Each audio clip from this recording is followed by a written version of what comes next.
Chaque année, des dizaines de millions de tonnes d'ananas naissent sous les tropiques, voyagent par bateau, sont transformés en jus, conserves, ingrédients et même en textiles et pourtant, la plupart d'entre nous ignorent presque toute la route secrète qui mène le fruit de la plante à notre assiette. Aujourd'hui, nous allons lever le voile. Vous allez voir comment un fruit modeste devient une industrie mondiale, comment rien n'est laissé au hasard, et comment des innovations surprenantes transforment des déchets en richesse. Commençons par quelques chiffres pour fixer le décor. L'ananas est produit en très grande quantité à l'échelle mondiale et ses principaux producteurs, Indonésie, Philippines, Costa Rica, Brésil et Chine, dominent la carte de la production globale. Ces pays cultivent des millions de tonnes par an et approvisionnent le marché international en fruits frais et transformés. Mais pourquoi un tel engouement? Parce que l'ananas est incroyablement polyvalent. Il n'alimente pas seulement les pauses goûters, on en extrait du jus concentré, on le conditionne en conserve, on le transforme en ingrédient industriel, on en tire des enzymes médicinales, la bromélaïne et on valorise même ses feuilles pour produire des fibres textiles éthiques. C'est cette capacité à générer une multitude de produits qui rend l'ananas si précieux.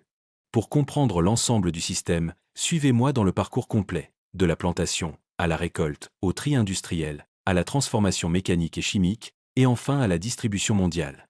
À chaque étape, on trouvera des gestes traditionnels côtoyant des machines de haute précision. Avant de commencer, n'oubliez pas de vous abonner à la chaîne et de liker la vidéo. L'ananas ne pousse pas sur des arbres. Il pousse sur une petite plante au ras du sol, et selon les variétés et le climat, il faut environ 18 à 24 mois pour qu'un plant donne un fruit mûr prêt à la récolte. Ce long délai explique pourquoi l'ananas exige une planification agricole stricte. Semis, soins, contrôle de l'irrigation, lutte sanitaire. Dans les grandes zones de production, les plantations forment des mosaïques parfaitement ordonnées. Les agronomes optimisent la densité, le drainage, l'apport en nutriments et la protection contre les ravageurs. Les rendements varient selon la variété et la compétence de la culture, mais l'objectif est commun: produire des fruits de calibre constant, mûrs au bon moment, capables de supporter le transport. Contrairement à beaucoup de fruits, l'ananas ne mûrit pas vraiment après la récolte. Il faut donc le cueillir au moment exact. Trop tôt égale manque de sucre, trop tard égale perte de fermeté et qualité. Les cueilleurs expérimentés jugent la maturité au toucher, à la couleur et à l'odeur. Dans les exploitations industrielles, la récolte est organisée en brigades pour assurer la rapidité. Le fruit est coupé, contrôlé, puis acheminé vers des points de transfert où des camions l'emportent vers les centres de tri. Dès l'entrée en usine, tout s'accélère. Les ananas passent sur des convoyeurs où ils sont lavés, brossés, pesés et scannés. Des caméras évaluent la couleur et détectent les défauts. Des balances électroniques trient par calibre et poids. Des systèmes automatisés orientent chaque fruit vers la file qui correspond à sa destination. Export frais, transformation en conserve, jus ou autres usages. Dans les installations modernes, on peut trier plusieurs milliers de fruits à l'heure, avec une précision impossible à atteindre manuellement. Transformation, là où le spectacle industriel commence. C'est dans la zone de transformation que l'ananas change d'identité. Là, la mécanique est chirurgicale. On coupe la couronne. On enlève l'écorce et les yeux. On extrait le cœur fibreux. On découpe selon la demande, rondelles, cubes, morceaux, purées ou pulpes destinés au pressage. Les lignes automatisées utilisent lames, robots et systèmes d'aspiration pour réaliser ces gestes à une vitesse hallucinante, souvent en quelques secondes par fruit. Les produits destinés aux conserves sont ensuite mis en boîte et stérilisés. Les jus sont pressés, filtrés et concentrés, et les pulpes donnent lieu à d'autres formes d'ingrédients alimentaires. Les procédés thermiques et aseptiques garantissent la sécurité et la durée de conservation des produits. Pour les conserves, les rondelles passent en bac puis en tunnel de stérilisation, traitement thermique à des températures contrôlées, avant d'être scellées. La chaleur détruit les micro-organismes et permet une conservation longue. Pour le jus, le fruit est broyé et pressé. Le jus est clarifié puis concentré par évaporation sous vide pour réduire le volume d'eau. Le concentré voyage ainsi plus efficacement vers les marchés consommateurs. Les opérateurs contrôlent la Brix, taux de sucre, pour garantir la constance du goût. Voilà la partie qui intéresse de plus en plus d'industriels, les sous-produits. Après transformation, restent des coques, des cœurs, des feuilles. Plutôt que de les jeter, on les valorise. La bromélaïne, une enzyme aux usages médicaux et alimentaires, s'extrait particulièrement bien du cœur et des tiges. La science moderne recommande d'exploiter ces résidus. La bromélaïne est utilisée en pharmacie, en cosmétique et comme agent d'attendrissement en agroalimentaire. Les feuilles d'ananas, longtemps considérées comme des déchets, donnent aujourd'hui des fibres utilisables en textile. L'entreprise qui a popularisé cette filière, Anana Anam, produit le matériau Pinatex, un substitut végétal au cuir, à partir de la fibre de feuilles d'ananas.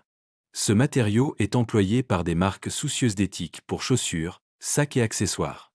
Les écorces et pulpes résiduelles servent d'aliments pour animaux, de compost ou, après méthanisation, de source d'énergie pour chauffer ou alimenter l'usine elle-même. Autrement dit, l'usine moderne d'ananas est conçue pour minimiser le gaspillage et maximiser la valeur. Chaque sous-produit devient une source de revenus. Le marché mondial de l'ananas, frais et transformé, pèse plusieurs milliards de dollars. Les dernières études de marché estiment la taille du marché entre 27 et 30 milliards de dollars américains selon les définitions et années. Marché frais plus transformé.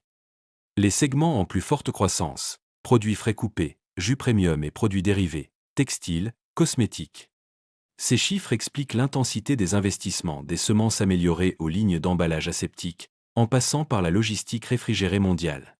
L'industrie fait face à plusieurs défis. Logistique. Transporter un produit périssable entre zones de production, Amérique centrale, Asie, Afrique, et marchés lointains demande froid continu, vitesse et plan B en cas d'imprévu. Durabilité. La demande en pratique responsable monte, moins d'eau, moins de pesticides, traçabilité blockchain. Conditions sociales. La récolte mobilise beaucoup de main-d'œuvre. Il faut assurer sécurité, rémunération et conditions décentes. Climat. Sécheresse, inondations et cyclones peuvent anéantir des campagnes entières. La résilience agricole est devenue prioritaire. Ce que peu de gens savent. Révélation. Voici quelques révélations surprenantes à propos de l'industrie. 1. La bromélaïne est extraite de résidus. L'industrie récupère une enzyme à valeur pharmaceutique depuis des sous-produits qui autrefois étaient jetés. La valorisation de ces résidus augmente la rentabilité globale. 2. Les feuilles deviennent du textile. Pinatex et autres procédés transforment des feuilles en fibres commerciales, offrant une alternative au cuir et réduisant les déchets agricoles. 3. Les lignes de tri automatisées reconnaissent chaque fruit. Des caméras et algorithmes classent un fruit selon son usage final, frais vs industrie. Cela permet une optimisation des rendements et une réduction significative des pertes. 4. Le marché se segmente vers le premium. Les jus et fresh cut, premium, ananas déjà coupés, emballés, prennent de la valeur, poussant les producteurs à améliorer qualité et traçabilité. Les innovations qui bouleversent l'ananas ne sont pas que technologiques, elles sont aussi sociales et environnementales. L'amélioration variétale, sélection de cultivars plus résistants, la meilleure gestion de l'eau, le recours aux énergies renouvelables pour les usines et la filière circulaire pour valoriser chaque déchet transforment l'ananas en exemple d'économie circulaire tropicale. L'ananas est bien plus qu'un fruit exotique, il est le cœur d'une chaîne industrielle complexe qui relie champs tropicaux, chercheurs, ingénieurs et consommateurs du monde entier. De la plante à la conserve, du jus aux vêtements issus de feuilles, l'ananas illustre parfaitement comment la nature et la technologie peuvent s'allier pour créer de la valeur quand on accepte de repenser chaque résidu comme une ressource. La prochaine fois que vous croquerez dans une tranche juteuse, souvenez-vous, ce goût est le produit d'un long voyage, d'une ingénierie invisible et d'un savoir-faire planétaire. Dites-moi, quelle découverte vous a le plus surpris dans ce voyage au cœur de l'ananas? Abonnez-vous pour d'autres documentaires et activez la cloche pour ne rien manquer.